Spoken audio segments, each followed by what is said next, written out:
Oil less bagara rice ఎలా చేయాలో ఇప్పుడు చూపిస్తాను చూడండి. ముందుగా నేను ఒక 2 గ్లాసెస్ ఆఫ్ రైస్ తీసుకొని శుభ్రంగా నీట్ చేసుకున్నాను. 1 గ్లాస్కి 2 గ్లాసెస్ చొప్పున వాటర్ని యాడ్ చేసుకుంటూ నేను 2 గ్లాసెస్ రైస్ తీసుకున్నాను కాబట్టి 4 గ్లాసెస్ ఆఫ్ వాటర్ని యాడ్ చేసుకున్నాను. అందులోకి సాల్ట్ వేసుకున్నాను. అలాగే ఇప్పుడు హోల్ గరం మసాలా ఐటమ్స్ అన్నీ యాడ్ చేసుకున్నానండి.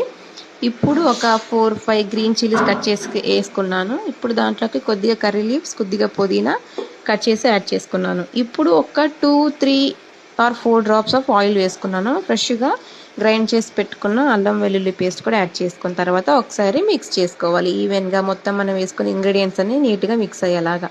ఇప్పుడు స్టవ్ ఆన్ చేసుకొని మనం అన్నీ రెడీ చేసి పెట్టుకున్న బౌల్ని స్టవ్ మీద పెట్టి మనం డైలీ రైస్ ఎలా కుక్ చేసుకుంటామో ఆ ప్రాసెస్లోనే కుక్ చేసుకుంటే సరిపోతుంది. వితౌట్ ఆయిల్, ఓన్లీ 2-3 డ్రాప్స్ ఆయిల్తోనే బగారా రైస్ రెడీ అయిపోతుంది. ఈ సమ్మర్లో ఇలా చేసుకోవడమే చాలా బెటర్ అండి.